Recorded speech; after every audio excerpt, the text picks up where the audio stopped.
Hi all, welcome to Xylem teaching exams. ഇന്ന് നമുക്ക് വരാനിരിക്കുന്ന LP UP LDC പരീക്ഷകൾക്ക് മാത്സിൻ്റെ ഭാഗത്തു നിന്ന് ചോദിക്കുന്ന കുറച്ച് ടെക്സ്റ്റ് ബുക്ക് ഓറിയൻ്റ് ആയിട്ടുള്ള നല്ല ഇമ്പോർട്ടൻ്റും ആയിട്ടുള്ള കുറച്ച് ക്വസ്റ്റ്യൻസ് നോക്കാം. അപ്പോൾ ഒട്ടും വൈകാതെ തന്നെ നമുക്ക് ആദ്യത്തെ ചോദ്യത്തിലേക്ക് പോകാം. Question number 1. ഒരു സമാന്തര ശ്രേണിയുടെ 5-ാം പദം 38-ഉം 8-ാം പദം 62-ഉമാണ് എങ്കിൽ ശ്രേണിയുടെ പൊതുവ്യത്യാസം 7ആണ്. രണ്ട് പ്രസ്താവനകളാണ് കേട്ടോ തന്നിട്ടുള്ളത്. ഈ ശ്രേണിയിലെ ഏതെങ്കിലും രണ്ട് പദങ്ങളുടെ വ്യത്യാസം 100 ആയിരിക്കും. ഇതിൽ ഏതൊക്കെയാണ് ശരി തെറ്റ് എന്നാണ് നമ്മൾ ഫൈൻഡ് ഔട്ട് ചെയ്യേണ്ടത്.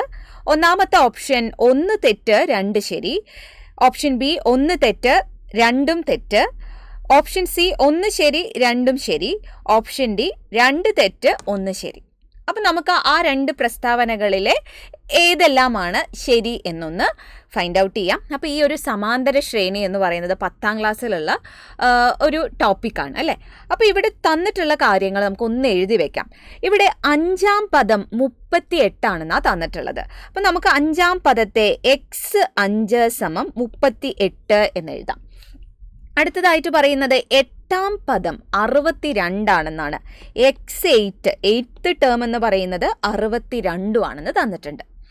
ഇനി ഒന്നാമത്തെ സ്റ്റേറ്റ്മെന്റ് നോക്കൂ, ശ്രേണിയുടെ പൊതുവ്യത്യാസം 7 ആണ്. അത് ശരിയാണോ എന്ന് നോക്കണ്ടേ. അപ്പോൾ ഈ ഒരു തന്നിരിക്കുന്ന ഡാറ്റയിൽ നിന്നും എങ്ങനെയാണ് നമ്മൾ പൊതുവ്യത്യാസം കണ്ടെത്തുന്നത്, കോമൺ ഡിഫറൻസ് കണ്ടെത്തുന്നത്? അപ്പോൾ കോമൺ ഡിഫറൻസ് കാണാനായിട്ട് സിമ്പിളായിട്ടുള്ളൊരു പരിപാടി ഉണ്ട്. അതായത് ഇതിൻ്റെ term difference divided by position difference ചെയ്ത് കഴിഞ്ഞാൽ എന്താണ് ടേം ഡിഫറൻസ്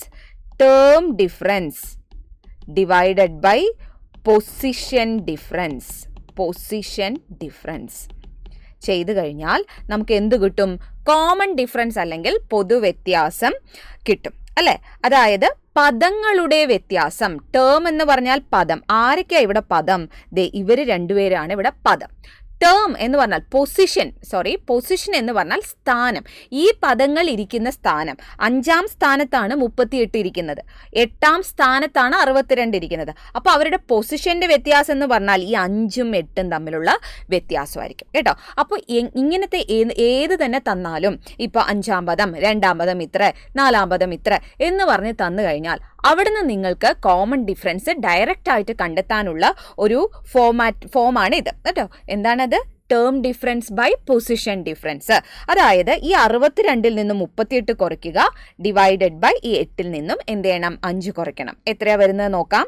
62 - 38 ഡിവൈഡഡ് ബൈ 8 - 5 എത്രയാണ് വരുന്നത്? നമുക്ക് 24/3 ആണ്. അതായത് 8ആണ് നമുക്ക് എന്ത് വരുന്നത്? പൊതുവ്യത്യാസം വരുന്നത്. പക്ഷെ ഇവിടെ നോക്കൂ, പൊതുവ്യത്യാസം എത്രയാണ് തന്നേക്കണത്? 7ആണ് തന്നിട്ടുള്ളത്. അപ്പോൾ ഒന്നാമത്തെ പ്രസ്താവന ശരിയാണോ? അല്ല, 1 തെറ്റാണ്. അപ്പോൾ 1 തെറ്റായിട്ടുള്ള ഓപ്ഷൻ എയും ഉണ്ട്, ഓപ്ഷൻ ബിയും ഉണ്ട്. ഓപ്ഷൻ സിയും ഡിയും നമുക്ക് അവിടുന്ന് ഒഴിവാക്കാം. ഇനി നമുക്ക് എന്ത് ചെയ്യാം? രണ്ടാമത്തെ സ്റ്റേറ്റ്മെന്റ് ശരിയാണോ എന്ന് നോക്കാം. രണ്ടാമത്തെ സ്റ്റേറ്റ്മെന്റ് എന്താ പറയുന്നത്? ഈ ശ്രേണിയിലെ ഏതെങ്കിലും രണ്ട് പദങ്ങളുടെ വ്യത്യാസം 100 ആയിരിക്കും എന്നാണ് പറയുന്നത്. അപ്പോൾ തന്നിരിക്കുന്ന ശ്രേണിയിലെ ഏതെങ്കിലും രണ്ട് പദങ്ങളുടെ വ്യത്യാസം 100 ആയിരിക്കുമോ എന്ന് കണ്ടെത്താനായിട്ട് നിങ്ങൾ ഈ 100നെ കോമൺ ഡിഫറൻസ് കൊണ്ട് ഡിവൈഡ് ചെയ്യുക, ഹരിക്കുക. 100നെ കോമൺ ഡിഫറൻസ് കൊണ്ട് ഹരിക്കുക.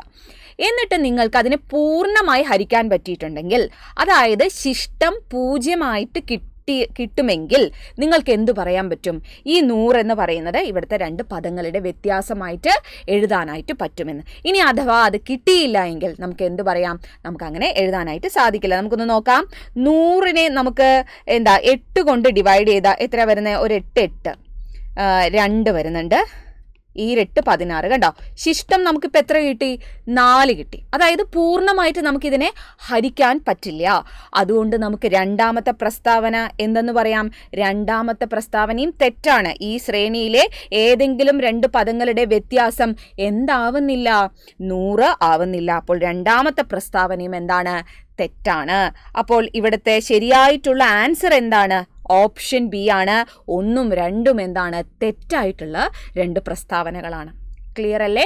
സമാന്തര ശ്രേണിയിൽ നിന്ന് ചോദിക്കുന്ന ചോദ്യമാണ്, ഇമ്പോർട്ടൻ്റ് ആയിട്ടുള്ള ഭാഗമാണ്, എല്ലാവരും പഠിക്കണം. ഓക്കെ. ഇനി നമുക്ക് രണ്ടാമത്തെ ക്വസ്റ്റ്യനിലേക്ക് പോകാം. ക്വസ്റ്റ്യൻ നമ്പർ 2 വീണ്ടും സമാന്തര ശ്രേണിയിൽ നിന്നുള്ള ഒരു ചോദ്യമാണ്. ഒരു സമാന്തര ശ്രേണിയുടെ 4ാം പദം 23ഉം 11ാം പദം 65ഉമായാൽ ഈ ശ്രേണിയുടെ എത്രാമത്തെ പദമാണ് 299 എന്നാണ് ചോദിച്ചിട്ടുള്ളത്. ഇവിടെയും ഈ തന്നിരിക്കുന്നത് നമ്മൾ തൊട്ടു മുൻപത്തെ ചോദ്യത്തിൽ തന്നിട്ടുള്ളത് പോലെ തന്നെയാണ്. 4ാം പദം 23ഉം 11ാം പദം 65ഉം എന്നാണ് തന്നിട്ടുള്ളത് അല്ലേ. അപ്പൊ നമ്മൾ തൊട്ടു മുന്നേ എഴുതിയതുപോലെ തന്നെ x4 സമം 23 എന്നും x11 സമം 65 എന്നും കൊടുക്കാം. ഇനി ഇവിടെ നിന്ന് നമുക്ക് ശ്രേണിയുടെ എത്രാം പദമാണ് 299 എന്നാ ചോദിച്ചിട്ടുള്ളത്. അപ്പൊ എത്രാമത്തെ പദമാണ് എന്ന് ചോദിച്ചു കഴിഞ്ഞാൽ നിങ്ങൾ സമാന്തര ശ്രേണി പഠിച്ചവരാണെങ്കിൽ നിങ്ങൾക്ക് അറിയാം n ആണ് നമ്മളോട് ചോദിച്ചിരിക്കുന്നത്. എത്രാമത്തെ പദമാണ് ഈ 299 എന്നാണ് നമ്മളോട് ചോദിച്ചിട്ടുള്ളത്.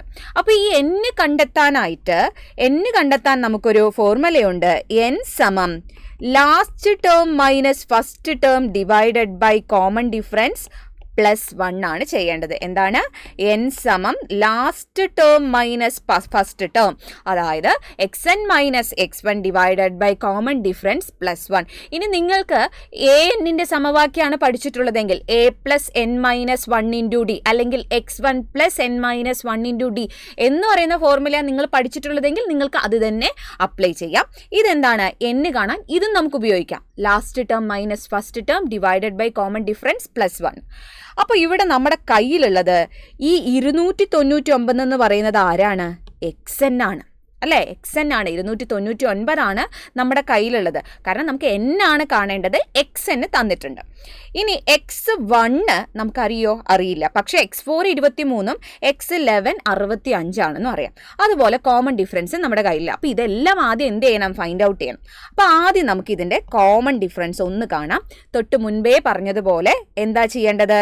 നമ്മൾ term difference divided by position difference ചെയ്യുമ്പോൾ നമുക്ക് എന്ത് കിട്ടും? കോമൺ ഡിഫറൻസ് കിട്ടും. അതായത് 65 മൈനസ് 23 ഡിവൈഡഡ് ബൈ 11 മൈനസ് 4 ചെയ്യുമ്പോൾ നമുക്ക് 42 ഹരിക്കണം 7 കിട്ടും. 6 7 42. 6 എന്തിവിടെ? കോമൺ ഡിഫറൻസ്, പൊതുവ്യത്യാസമായിട്ട് നമുക്ക് കിട്ടുന്നത് അല്ലേ. ഇനി നമുക്ക് എന്ത് വേണം? x1 വേണം അല്ലേ. x1 വേണം. ഇവിടെ നമുക്ക് x4 അവൈലബിൾ ആണ്. x4 നമ്മുടെ കയ്യിലുണ്ട്. നമുക്ക് x1 ആണ് വേണ്ടത്. ഇപ്പം നിങ്ങളിപ്പോൾ ഒരു സ്റ്റെപ്പിൽ നിൽക്കാമെന്ന് വിചാരിക്കൂ. ഇവിടുത്തെ 4ാമത്തെ സ്റ്റെപ്പിലാണ് നിങ്ങൾ നിൽക്കുന്നതെന്ന് വിചാരിക്കൂ. നിങ്ങൾക്ക് ഈ x1 നിങ്ങൾ എത്തണം അല്ലേ.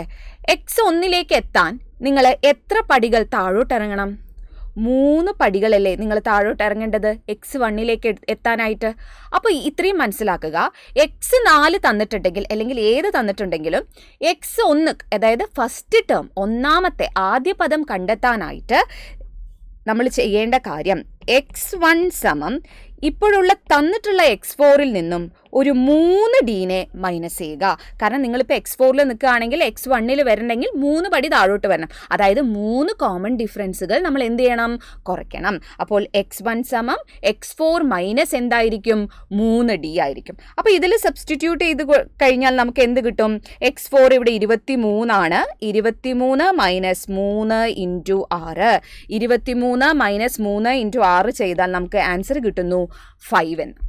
ഓക്കെ, അപ്പോൾ നമ്മുടെ കയ്യിൽ ഇപ്പോൾ x1 ഉണ്ട്, xn ഉണ്ട്, കോമൺ ഡിഫറൻസ് ഉണ്ട്. അപ്പോൾ എത്രാമത്തെ ടേം ആണെന്ന് ചോദിച്ചാൽ n ആണ് ഫൈൻഡ് ഔട്ട് ചെയ്യേണ്ടത്. ഇനി ഈസി ആയിട്ട് നമുക്ക് n കാണാം. n is equal to എന്താണ് പറഞ്ഞത്? xn minus x1 by common difference +1. അപ്പോൾ xn 299 മൈനസ് x1 ആയിട്ട് നമുക്കിപ്പോൾ കിട്ടിയത് 5 ഡിവൈഡഡ് ബൈ 6 +1. അപ്പോൾ ഇവിടെ നമുക്ക് 294/6 +1 എന്ന് കിട്ടും. 294നെ 6 കൊണ്ട് ഹരിക്കുമ്പോൾ 49 ആണ്. 49 +1 എത്രയാണ് കിട്ടുക? 50 കിട്ടുന്നത്. ഓപ്ഷൻ സി ആണ് നമ്മുടെ ശരിയായിട്ടുള്ള ഉത്തരം. ക്ലിയർ അല്ലേ? സിമ്പിൾ ആയിട്ടുള്ള ക്വസ്റ്റ്യൻ ആണ്, പക്ഷെ കാര്യം മനസ്സിലാക്കിയാൽ. അപ്പോൾ ശ്രദ്ധിച്ചു വെക്കുക. എത്രാം പദമാണ് എന്ന് ചോദിച്ചാൽ n ആണ് കണ്ടെത്തേണ്ടത്.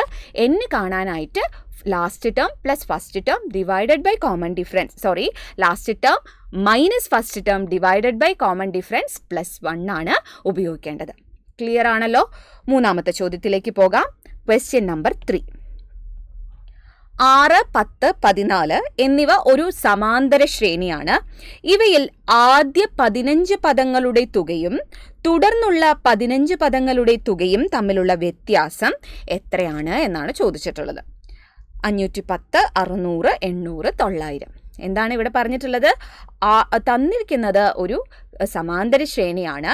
ആദ്യത്തെ 15 പദങ്ങളും തുടർന്നുള്ള 15 പദങ്ങളും, ഇത്രയും 15 പദങ്ങളാണ്. പിന്നെ അടുത്ത് വരുന്ന ഒരു 15 ടേംസ്, ഇവരുടെ എന്ത് തമ്മിലുള്ള വ്യത്യാസമാണ്? തുക, അല്ലേ? ആദ്യത്തെ 15 ടേമിന്റെ തുകയും അടുത്ത 15 ടേമിന്റെ തുകയും തമ്മിലുള്ള വ്യത്യാസമാണ് നമുക്ക് കാണാൻ പറഞ്ഞിട്ടുള്ളത്. അപ്പോൾ ഇത്തരം ചോദ്യങ്ങളിൽ നമുക്ക് വ്യത്യാസം കണ്ടെത്താൻ, വ്യത്യാസം സമം നമുക്ക് എന്തുപയോഗിക്കാം? n² എന്ന ഒരു സിമ്പിൾ ആയിട്ടുള്ള ഫോർമുല ഉപയോഗിക്കാം. എന്താണ്? n²d. കേട്ടോ, n²d. n എന്ന് പറഞ്ഞാൽ ഇവിടെ തന്നിരിക്കുന്ന ഈ എത്ര എണ്ണം ഉണ്ടല്ലോ, ആദ്യ 15 എണ്ണം, അല്ലേ? അപ്പോൾ 15² d ആണ്. 15² d. ഇനി ആദ്യ 20 പദങ്ങളുടെ തുകയും അടുത്ത 20 പദങ്ങളുടെ തുകയും തമ്മിലുള്ള വ്യത്യാസമാണെങ്കിൽ നിങ്ങൾ ചെയ്യേണ്ടത് 20² d ആണ്. 20² d. അപ്പം നമുക്ക് d വേണമല്ലോ. എന്താണ് d? d എന്ന് വെച്ചാൽ കോമൺ ഡിഫറൻസ് അല്ലെങ്കിൽ പൊതുവ്യത്യാസമാണ്. അപ്പോൾ d നമുക്ക് എങ്ങനെ ഫൈൻഡ് ഔട്ട് ചെയ്യാം? d ഇത് ഇവിടെ സമാന്തര ശ്രേണിയാണെന്ന് പറയുന്നുണ്ട്, അല്ലേ? രണ്ടാമത്തെ പദത്തിൽ നിന്ന് ഒന്നാമത്തെ പദം മൈനസ് ചെയ്താൽ നമുക്ക് എന്ത് കിട്ടും? d കിട്ടും, കോമൺ ഡിഫറൻസ് കിട്ടും, അല്ലേ?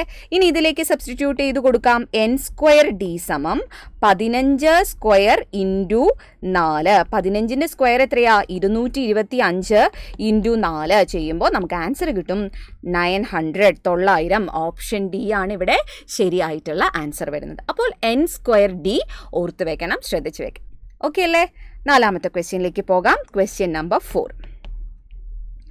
ചിത്രത്തിൽ AB വ്യാസമായ വൃത്തത്തിന് പിയിൽ നിന്ന് വരച്ചിരിക്കുന്ന തൊടുവരയാണ് PQ.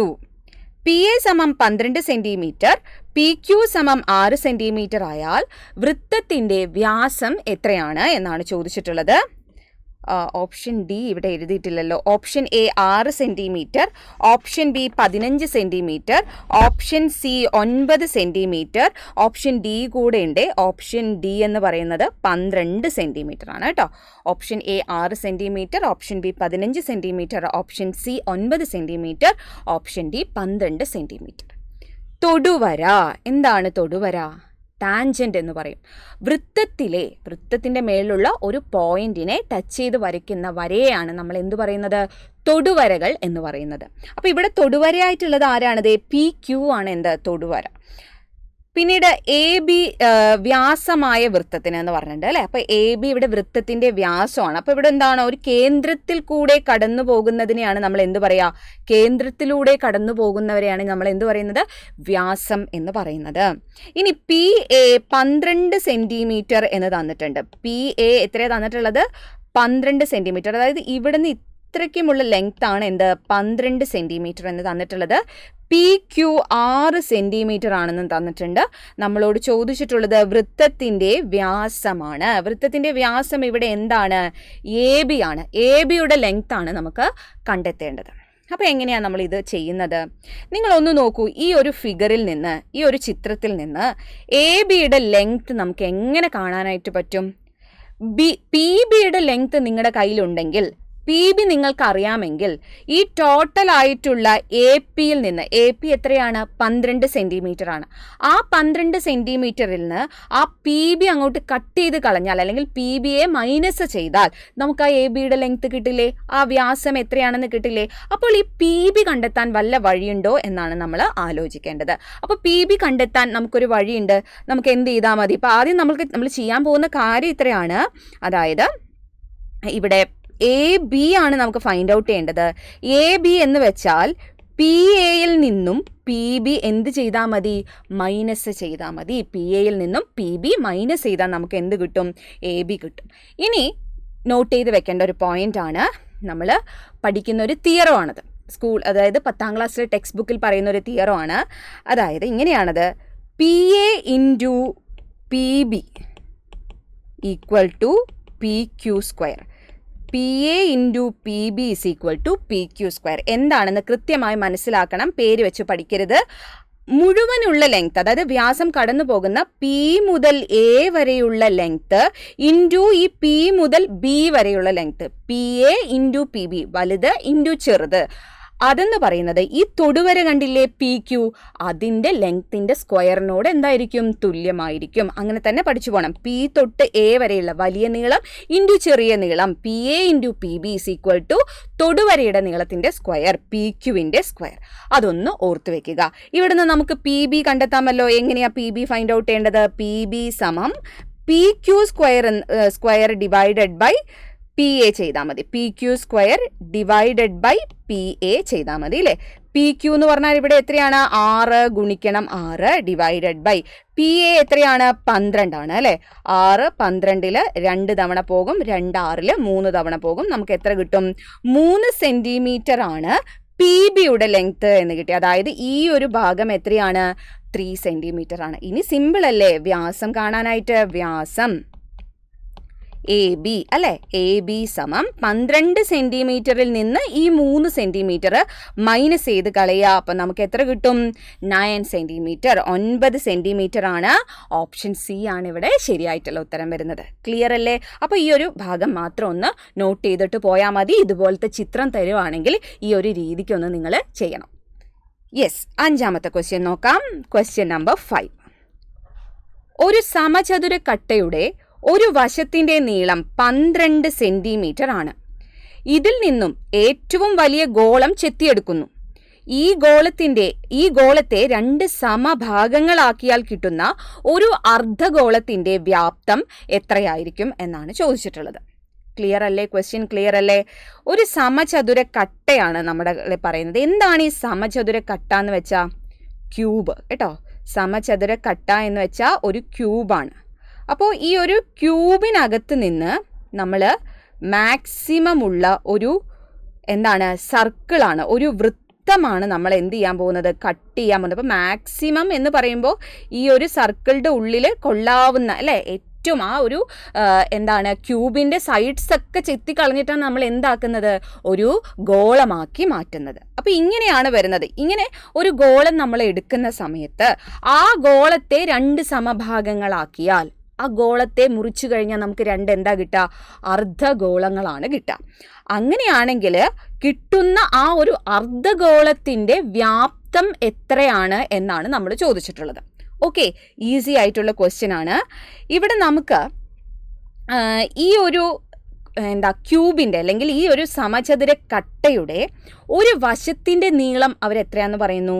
12 സെന്റിമീറ്റർ ആണെന്ന് പറയുന്നുണ്ട് അല്ലേ. 12 സെന്റിമീറ്റർ ആണ് ഇതിൻ്റെ ഒരു വശത്തിൻ്റെ നീളം. എടാ നോക്ക്, ഇതിൻ്റെ ഈ ഒരു വശം തന്നെ ആയിരിക്കില്ലേ ഈ ഒരു സർക്കിളിൻ്റെ വ്യാസം എന്ന് പറയുന്നത്? ഇത് സ്ഫിയറിൻ്റെ ആ ഒരു സ്ഫിയറിൻ്റെ ഡയമീറ്റർ, ഗോളത്തിൻ്റെ വ്യാസം എന്ന് പറയുന്നത് എന്ത് തന്നെയായിരിക്കും? ആ ഒരു സമചതുര കട്ട ക്യൂബിൻ്റെ ഒരു വശം തന്നെ ആയിരിക്കും ആ ഒരു ഗോളത്തിൻ്റെ എന്ത് വരുന്നത്? വ്യാസമായിട്ട് വരുന്നത്. അതായത് നമുക്കിവിടെ എങ്ങനെ എഴുതാം? വ്യാസമായ ഡി സമം 12 സെന്റിമീറ്റർ ആണ്. അപ്പോൾ അതിൻ്റെ റേഡിയസ് അല്ലെങ്കിൽ ആരം എന്ന് പറയുന്നത് എത്രയായിരിക്കും? ഈ 12ന്റെ പകുതിയാണ്, 6 സെന്റിമീറ്റർ ആണ് ഗോളത്തിൻ്റെ ആരം എന്ന് പറയുന്നത്. ഇനി നമുക്ക് അർദ്ധഗോളത്തിൻ്റെ വ്യാപ്തമാണ് കണ്ടുപിടിക്കേണ്ടത്. നിങ്ങൾ അർദ്ധഗോളത്തിൻ്റെ വ്യാപ്തം കാണാനുള്ള ഫോർമുല പഠിക്കുകയൊന്നും വേണ്ട. ഗോളത്തിൻ്റെ വ്യാപ്തം കാണാനുള്ള ഫോർമുല അറിയാമെങ്കിൽ അതിൻ്റെ പകുതിയായിരിക്കും അർദ്ധഗോളത്തിൻ്റെ വ്യാപ്തം. അപ്പോൾ ഗോളത്തിൻ്റെ വ്യാപ്തം കാണാനായിട്ട് അറിയണ്ടേ? ഗോളം തന്നിട്ടുണ്ടെങ്കിൽ ഗോളത്തിൻ്റെ വ്യാപ്തം കാണാനുള്ള ഫോർമുല അറിയാത്തവരുണ്ടെങ്കിൽ നോട്ട് ചെയ്ത് വെക്കണം. 4/3 πr³ ആണ്. പഠിക്കണം കേട്ടോ. ഗോളത്തിൻ്റെ വ്യാപ്തം എന്താണ്? 4/3 πr² ആണ്. അപ്പോൾ ഈ 4/3 πr² പകുതിയായിരിക്കും എന്ത്?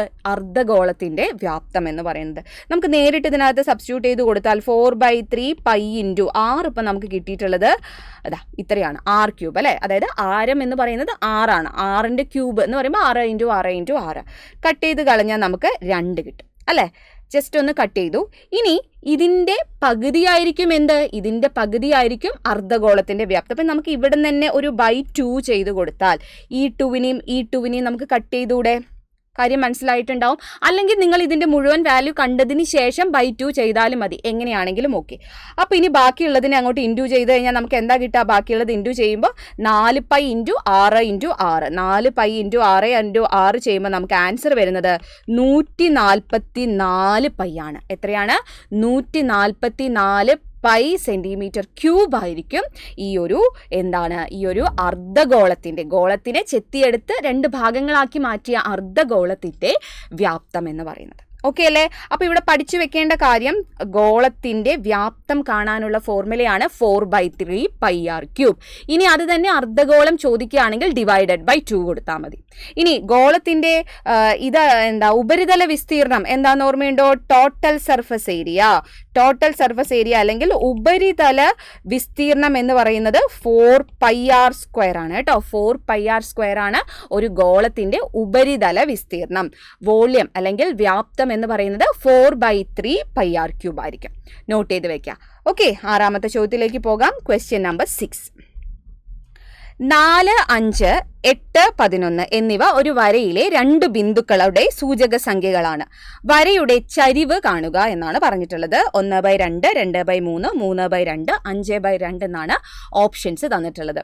അപ്പോൾ ഇവിടെ സൂചക സംഖ്യകളാണ് അല്ലേ. ഒരു വര ഇങ്ങനെയാണെങ്കിൽ ആ വരയിൽ ഒരു പോയിന്റ് 4,5, മറ്റൊരു പോയിന്റ് 8,11, ഈ 2 സൂചക സംഖ്യകളാണ് പറഞ്ഞിട്ടുള്ളത്. അപ്പോൾ ആ വര ചെരിഞ്ഞാൽ നിൽക്കുന്ന അതിൻ്റെ ചരിവ് കണ്ടുപിടിക്കാൻ ഇതൊന്നുമില്ല, x1 y1 x2 y2 എന്ന 2 സൂചക സംഖ്യകൾ ഒരു വരയിലേതാണെങ്കിൽ അതിൻ്റെ ചരിവ് നമുക്ക് m എന്ന ലെറ്റർ കൊണ്ട് സൂചിപ്പിക്കാം.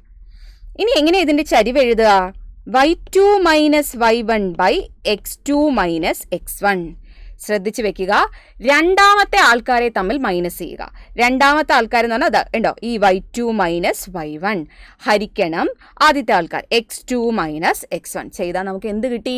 ചരിവ് കിട്ടി. സ്ലോപ്പ് എന്ന് ഇംഗ്ലീഷിൽ പറയും. ചരിവ് കാണാനായിട്ട് 2 സംഖ്യകൾ ഒരു വരയിലെ 2 സൂചക സംഖ്യകളാണ് തന്നിട്ടുള്ളതെങ്കിൽ വരയുടെ ചരിവിനെ നമുക്ക് y2 minus y1 by x2 minus x1 എന്ന് കൊടുക്കാം.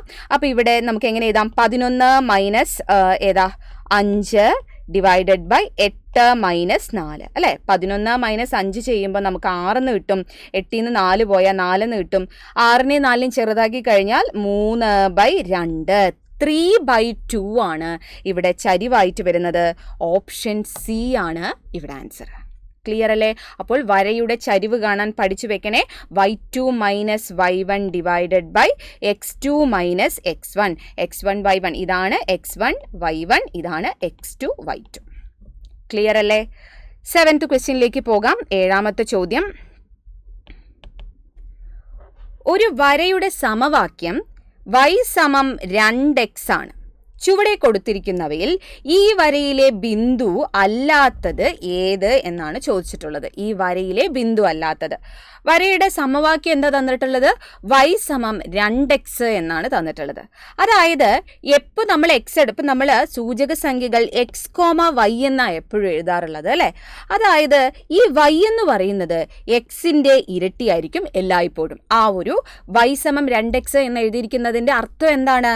ഈ y ആയിട്ട് എഴുതുന്നത് എപ്പോഴും എക്സിൻ്റെ എന്തായിരിക്കും? ഇരട്ടിയായിരിക്കും. y സമം 2x എന്ന് പറഞ്ഞാൽ ഈ y കിട്ടാൻ എപ്പോഴും എക്സിൻ്റെ കൂടെ എന്ത് ചെയ്യണം? 2നെ ഗുണിക്കണം. അപ്പോൾ തന്നിരിക്കുന്ന ഓപ്ഷനിൽ അങ്ങനെ അല്ലാത്ത ആളെ നമുക്ക് കണ്ടുപിടിച്ചാൽ ഈ ബിന്ദു അല്ലാത്തത് ഏതാണെന്ന് നമുക്ക് പറയാനായിട്ട് പറ്റും. ഒന്നാമത്തെ ഓപ്ഷൻ നോക്കൂ, ഇതാണ് ഇവിടെ x, ഇതാണ് y. എക്സിനെ 2 കൊണ്ട് ഗുണിക്കുമ്പോൾ y കിട്ടുന്നുണ്ടോ നോക്കിയാൽ മതി. എക്സ് 1 ആണ്. 1 × 2 എന്ത് തന്നെയാണ്? 2 തന്നെയാണ്. അപ്പോൾ ഓപ്ഷൻ എ ശരിയാണ്. ഇനി അടുത്തത് ഓപ്ഷൻ ബി 5. 5നെ 2 കൊണ്ട് ഗുണിക്കുമ്പോൾ നമുക്ക് y കിട്ടുന്നുണ്ടോ? ദേ കിട്ടുന്നുണ്ട്. 5 × 2 10 ആണ്. അടുത്തത് 1/2 അല്ലെ. 1/2നെ 2 കൊണ്ട് ഗുണിച്ചാൽ നമുക്ക് എത്രയാണ് കിട്ടുക? 1 ആണ് കിട്ടുക. അത് തന്നെയാണ് ഇവിടെ വൈയിൽ തന്നിട്ടുള്ളത്. അപ്പോൾ അതും ശരിയാണ്. എന്നാൽ ഓപ്ഷൻ ഡി നോക്കൂ, 3നെ 2 കൊണ്ട് ഗുണിച്ചാൽ 6 ആണ് വൈയുടെ സ്ഥാനത്ത് വരേണ്ടത്. പക്ഷെ ഇവിടെ ഉള്ളത് ആരാണ്? 1 ആണ്. അതുകൊണ്ട് നമ്മുടെ ആൻസർ ഏതാ? ഓപ്ഷൻ ഡി ആണ്. ഈസി ക്വസ്റ്റ്യൻ അല്ലേ. 8ാമത്തെ ചോദ്യത്തിലേക്ക് പോകാം. Question number 8. ഒരു വശം 2 സെന്റിമീറ്റർ ആയ സമചതുരത്തിന്റെ വികർണം വൃത്തത്തിന്റെ വ്യാസമാണ് എങ്കിൽ വൃത്തത്തിന്റെ ചുറ്റളവ് എത്രയാണ് എന്നാണ് ചോദിച്ചിട്ടുള്ളത് കേട്ടോ. അപ്പോൾ ഒരു സമചതുരത്തിന്റെ വശം എത്രയാ? 2 സെന്റിമീറ്റർ. അപ്പോൾ നമുക്കൊരു സമചതുരം വരച്ചു നോക്കാം. ഒരു സമചതുരമാണ്. ഈ സമചതുരത്തിന്റെ വശം നമുക്ക് തന്നിട്ടുണ്ട് 2 സെന്റിമീറ്റർ ആണെന്ന്. സമചതുരത്തിന്റെ പ്രത്യേകത എന്താണ്? എല്ലാ വശവും എന്താ? തുല്യമാണ്. 4 വശവും എന്തായിരിക്കും? 2 സെന്റിമീറ്റർ ആയിരിക്കും. ഇനി ഇതിന്റെ വികരണം അല്ലെ, ഇതിന്റെ വികരണം എന്ന് പറയുന്നത് ഇതാണ്. ഓപ്പോസിറ്റ് ആയിട്ടുള്ള 2 അറ്റങ്ങൾ തമ്മിൽ കൂട്ടിമുട്ടിച്ചാൽ നമുക്ക് എന്ത് കിട്ടും? വികരണം കിട്ടും. ഇനി ഈ വികരണം വൃത്തത്തിന്റെ വ്യാസമാണ് എന്നാ പറയുന്നത്. അതായത് ഇവിടുന്ന് ഇങ്ങനെ നമ്മളൊരു വൃത്തം വരച്ചു കഴിഞ്ഞു കഴിഞ്ഞാൽ ആ വൃത്തത്തിന്റെ വ്യാസമാണ് എന്ത്? ഇതായിരിക്കും അതിന്റെ സെന്റർ പോയിന്റ്, സെന്ററായിട്ട് കേന്ദ്രമായിട്ട് വരുന്നത്. ആ വൃത്തത്തിന്റെ വ്യാസമാണ് എന്ത്? ആ തന്നിരിക്കുന്ന സമചതുരത്തിന്റെ വികരണം. ഇങ്ങനെയല്ലേ, ഈ രീതിക്കല്ലേ ആ ഒരു ചിത്രം വരേണ്ടത്. അപ്പോൾ നമ്മൾക്കിവിടെ അറിയേണ്ട കാര്യം ചുറ്റളവാണ്. എന്തിന്റെ ചുറ്റളവ്? വൃത്തത്തിന്റെ ചുറ്റളവ്. അപ്പോൾ വൃത്തത്തിന്റെ ചുറ്റളവ് കാണാൻ നിങ്ങൾക്ക് എല്ലാവർക്കും അറിയാലോ. വൃത്തത്തിന്റെ ചുറ്റളവ് അല്ലെങ്കിൽ പെരിമീറ്റർ, ചുറ്റളവ് അല്ലെങ്കിൽ പെരിമീറ്റർ എന്ന് പറയുന്നത് 2πr ആണ്. 2πr ആണ് വൃത്തത്തിന്റെ ചുറ്റളവ്. അപ്പോൾ ഇവിടുന്ന് നമുക്ക് എന്ത് വേണം? റേഡിയസ് വേണം, ആരം വേണം, അതായത് ഈ ഒരു ലെങ്ത് വേണം. ആ ഒരു ലെങ്ത് വേണമെങ്കിൽ വൃത്തത്തിന്റെ വ്യാസം വേണ്ടേ? വൃത്തത്തിന്റെ വ്യാസം വേണം. ആ വൃത്തത്തിന്റെ വ്യാസം എന്ന് പറയുന്നത് സമചതുരത്തിന്റെ എന്താണ്? വികരണമാണ്. അപ്പോൾ ഒരു സമചതുരത്തിന്റെ ഒരു വശം നോക്കിക്കോളൂ, ശ്രദ്ധിച്ചോളൂ. സമചതുരത്തിന്റെ വശം തന്നിട്ട് വികരണം കാണാൻ പറഞ്ഞാൽ, സമചതുരത്തിന്റെ വശം എന്ന് പറയുന്നത് a സെന്റിമീറ്റർ ആണെങ്കിൽ വികരണം എന്ന് പറയുന്നത് √2a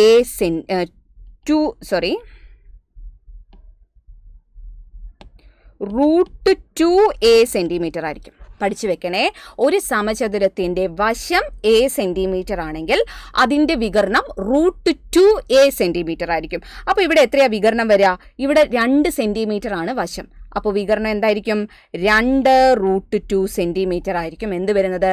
വികരണം വരുന്നത്. അപ്പോൾ ഇവിടെ നിന്ന് നമുക്ക് 2√2 സെന്റിമീറ്റർ ആണ് വികരണം എന്ന് കിട്ടും. ഈ വികരണം തന്നെയാണ് എന്ത്? വ്യാസം. അതായത് d ആണ് 2√2 സെന്റിമീറ്റർ. അങ്ങനെയാണെങ്കിൽ റേഡിയസ് എത്രയാ വരിക? 2√2 ഡിവൈഡഡ് ബൈ 2 അല്ലേ? അതിന്റെ പകുതിയാണ്. ഈ രണ്ടും കട്ട് ചെയ്താൽ r √2 സെന്റിമീറ്റർ എന്ന് കിട്ടി. ഇനി 2πr അല്ലേ വേണ്ടത്? 2πr എന്ന് പറഞ്ഞാൽ ഇവിടെ നേരിട്ട് സബ്സ്റ്റിറ്റ്യൂട്ട് ചെയ്താൽ മതി. 2π × r ഇപ്പം കിട്ടിയാൽ √2. ഇതിനെ നമുക്കൊന്ന് ഭംഗിയായിട്ട് 2√2π സെന്റിമീറ്റർ എന്ന് എഴുതാനായിട്ട് പറ്റും. ഇവിടെ ഏതാ 2√2π സെന്റിമീറ്റർ? ഓപ്ഷൻ സി ആണ് തന്നിട്ടുള്ളത്. നമ്മുടെ ആൻസർ 2√2π സെന്റിമീറ്റർ. അപ്പോൾ ഏതൊരു സമചതുരത്തിൻ്റെയും വശം തന്ന വികരണം കാണാനായിട്ട് √2a നമുക്ക് ഉപയോഗിക്കാൻ പറ്റും. അതുപോലെ വൃത്തത്തിൻ്റെ ചുറ്റളവ് എന്താണ്? 2πr ആണ്. ഓക്കെ, 9ാമത്തെ ക്വസ്റ്റ്യനിലേക്ക് പോകാം. ത്രികോണം ABC-യുടെ 3 മൂലകളും വൃത്തത്തെ തൊടുന്നു. AB ഒരു വ്യാസമാണ്. താഴെ തന്നിരിക്കുന്നവയിൽ കോൺ സിയുടെ അളവ് എത്രയാണ് എന്നാ ചോദിച്ചിട്ടുള്ളത്. 50 ഡിഗ്രി, 120 ഡിഗ്രി, 90 ഡിഗ്രി, 360 ഡിഗ്രി കോൺ സിയുടെ അളവ്. അപ്പോൾ നമുക്ക് ഇതിൻ്റെ ഒരു ഫിഗർ എങ്ങനെയാ വരിക എന്നൊന്ന് നോക്കാം. ഇവിടെ ത്രികോണം ABC-യുടെ 3 മൂലകളും വൃത്തത്തിൽ ടച്ച് ചെയ്യുന്നു എന്ന് പറയുന്നുണ്ട്. മാത്രമല്ല മറ്റൊരു കാര്യം ഇവിടെ ശ്രദ്ധിക്കേണ്ടത്, AB ഒരു വ്യാസമാണ് എന്ന് പറയുന്നുണ്ട്. അപ്പോൾ വ്യാസം എന്ന് പറഞ്ഞാൽ അതെന്താ? വൃത്തത്തിന്റെ കേന്ദ്രത്തിലൂടെ കടന്നു പോകുന്ന വരയെയാണ് നമ്മൾ എന്ത് വിളിക്കുന്നത്? വ്യാസം എന്ന് വിളിക്കുന്നത് അല്ലേ? അപ്പോൾ AB എന്താണ്? AB ഇങ്ങനെയാ വരിക. ഇതായിരിക്കും AB. ABC ആണ് എന്ത്? ത്രികോണം അല്ലേ? ത്രികോണം ABC ആണ്. അപ്പോൾ എയും ബിയും ഉണ്ട്. അപ്പോൾ സി നമുക്ക് ഇവിടെ എവിടെയെങ്കിലും കൊടുക്കാം. അപ്പോൾ ഇതിങ്ങനെ ജോയിൻ ചെയ്യുന്നതായിരിക്കും സി ആയിട്ട് വരുന്നത്. ഇപ്പോൾ എയിൽ നിന്ന് ഇങ്ങോട്ടും ഇവിടുന്ന് ഇങ്ങോട്ടും പോകുന്നതായിരിക്കും എന്ത്? നമ്മുടെ ത്രികോണം ABC എന്ന് പറയുന്നത്. ഇത് സി ആയിട്ട് എടുക്കാം അല്ലേ? ഇനി നമുക്ക് ഈ കോൺ സി ആണല്ലോ കണ്ടെത്താനായിട്ട് പറഞ്ഞിട്ടുള്ളത്. കോൺ സി, ഇവിടെ ഒരൊറ്റ കാര്യം ഓർത്ത് വെച്ചാൽ സിമ്പിളായിട്ട് ആൻസർ അറിയാൻ പറ്റും. വൃത്തത്തിൻ്റെ വ്യാസം, വൃത്തത്തെ 2 എന്താണ്? സെമി സർക്കിളുകളായിട്ട്, അർദ്ധവൃത്തങ്ങളായിട്ട് മാറ്റുന്നില്ലേ? അർദ്ധവൃത്തത്തിലെ കോൺ എത്രയായിരിക്കും? അർദ്ധവൃത്തത്തിലെ കോൺ 90 ഡിഗ്രി ആയിരിക്കും. അർദ്ധവൃത്തത്തിലെ കോൺ എന്ന് പറയുന്നത് എല്ലായ്പ്പോഴും എത്ര ഡിഗ്രിയാണ്? 90 ഡിഗ്രിയാണ്. അതായത് ഇപ്പോൾ ഇവിടുന്ന് A C B ഇനി എങ്ങനെ നിങ്ങൾ ഈ വൃത്തത്തിൽ ജോയിൻ ചെയ്ത് ഇങ്ങനെയൊക്കെ ഏതൊക്കെ കോണുകൾ വരച്ചാലും ആ ഒരു ഇവിടെ ഉണ്ടാവുന്ന കോൺ, ഇപ്പൊ ഡി ആണെങ്കിലും ഇവിടെ ഇ ആണെങ്കിലും എല്ലാം തന്നെ എത്ര ഡിഗ്രി ആയിരിക്കും? 90 ഡിഗ്രി ആയിരിക്കും. അപ്പോൾ ഓർത്തു വെക്കുക, അർദ്ധവൃത്തത്തിലെ കോൺ എത്ര ഡിഗ്രിയാണ്? 90 ഡിഗ്രിയാണ്. അതുകൊണ്ട് തന്നെ ഓപ്ഷൻ സി ആണ് ഇവിടെ കോൺ സിയുടെ ഡിഗ്രി അളവായിട്ട് വരുന്നത്. 10ാമത്തെ ചോദ്യത്തിലേക്ക് പോകാം. 10ാമത്തെ ക്വസ്റ്റ്യൻ ഒരു പൈ ചാർട്ടാണ്. 10,000 രൂപ പ്രതിമാസം വരുമാനമുള്ള ഒരു കുടുംബത്തിന്റെ പ്രതിമാസ ചെലവുകൾ കാണിക്കുന്ന പൈ ചാർട്ട് ചുവടെ കൊടുത്തിരിക്കുന്നു. ഈ കുടുംബം ഭക്ഷണത്തിന് ചെലവാക്കുന്ന തുക എത്രയാണ് എന്നാണ് കാണേണ്ടത്. ഓപ്ഷൻസ് 2,500, 5,000, 250, 500. നോക്കാം, നിങ്ങൾക്ക് പൈ ചാർട്ട് കാണുന്നുണ്ടാവും. അപ്പോൾ ഇങ്ങനെ ഒരു പൈ ചാർട്ട് തന്നാൽ ഇവിടെ ഓർത്തു വെക്കേണ്ട കാര്യം, ഇതിന്റെ കംപ്ലീറ്റ് ആയിട്ടുള്ള അളവ് എന്ന് പറയുന്നത് എത്രയാണ്? 360 ഡിഗ്രിയാണ്. പിന്നെ ഓരോന്നിനെയും തന്നിട്ടുണ്ട് കേട്ടോ. വിദ്യാഭ്യാസം, ചെലവ്, സമ്പാദ്യം, വിനോദം, വാടക, ഭക്ഷണം എന്നെല്ലാത്തിൻ്റെയും ഡിഗ്രിയും കൂടെ അവരവിടെ തന്നിട്ടുണ്ട്. അപ്പോൾ ഇതുപോലത്തെ ചോദ്യം വരുവാണെങ്കിൽ നമ്മളോട് ചോദിച്ചിട്ടുള്ളത് ഭക്ഷണത്തിന് ചെലവാക്കുന്ന തുകയല്ലേ? ഭക്ഷണത്തിന് എത്ര ഡിഗ്രിയാണ് നോക്കുക. എത്ര ഡിഗ്രിയാ? 90 ഡിഗ്രിയാണ് അല്ലേ? ആ 90 ഡിഗ്രിയെ 360 ഡിഗ്രി കൊണ്ട് ഹരിക്കുമ്പോൾ ആ ഒരു ഭാഗം, ആ വൃത്തത്തിന്റെ എത്ര ഭാഗമാണെന്ന് നമുക്ക് കിട്ടും. അത് ഇൻറ്റു ടോട്ടലായിട്ട് തന്നിട്ടുള്ള രൂപ എത്ര രൂപയാണ്? 10,000 രൂപയാണ്. ഇത്രയും ചെയ്താൽ നമുക്ക് എന്തായി? ആൻസറായി. അപ്പോൾ ഇവിടെ നമുക്ക് കട്ട് ചെയ്ത് കളയാം. നമുക്ക് ഈ 0 കട്ട് ചെയ്തു. അതിനുശേഷം 9 36 4 തവണ പോകും. പിന്നീട് 4നെ 10,000 കട്ട് ചെയ്യുമ്പോൾ 2,500. ഓപ്ഷൻ എ 2,500 രൂപയാണ് അവർ ഭക്ഷണത്തിനായിട്ട് ചെലവഴിച്ചത്. ക്ലിയർ അല്ലേ? അപ്പോൾ പൈ ചാർട്ടിൻ്റെ ചോദ്യം വന്നാൽ ഇതാണ് ചെയ്യേണ്ടത്. നമ്മുടെ ആ ഒരു ഭാഗം കണ്ടെത്താം. ആ ഭാഗം കണ്ടെത്താനായിട്ട് തന്നിരിക്കുന്ന degree divided by 360 degree into ടോട്ടലായിട്ട് തന്നിട്ടുള്ള രൂപ എത്രയാണോ അത് ചെയ്താൽ മതി. ഓക്കെ അല്ലേ? അപ്പോൾ 10 ചോദ്യങ്ങളാണ് ഇന്ന് നമ്മൾ കൊണ്ടുവന്നിട്ടുള്ളത്. അപ്പോൾ നിങ്ങൾ കഴിഞ്ഞ വീഡിയോയുടെ താഴെ കൂടുതൽ ക്വസ്റ്റ്യൻസ് വേണം എന്ന് കമൻറ്റ് ചെയ്തിട്ടുണ്ടായിരുന്നു. അതുകൊണ്ടാണ് ഇത്രയും 10 ചോദ്യങ്ങളും നമ്മൾ ഇന്നത്തെ ക്ലാസ്സിൽ ഡിസ്കസ് ചെയ്ത്. അപ്പോൾ ഇനിയും നിങ്ങൾക്ക് ഇതുപോലത്തെ ക്വസ്റ്റ്യൻ വേണമെങ്കിൽ തീർച്ചയായിട്ടും നിങ്ങൾ വീഡിയോയ്ക്ക് താഴെ കമൻറ്റ് ചെയ്യുക. അടുത്തൊരു ക്ലാസ്സിൽ കൂടുതൽ നമ്മുടെ അടുത്ത് വരുന്ന എക്സാമിന് ചോദിക്കുന്ന തരത്തിലുള്ള ചോദ്യങ്ങളുമായിട്ട് ഞാൻ വരാം. അപ്പോൾ എല്ലാവർക്കും താങ്ക് യു സോ മച്ച്.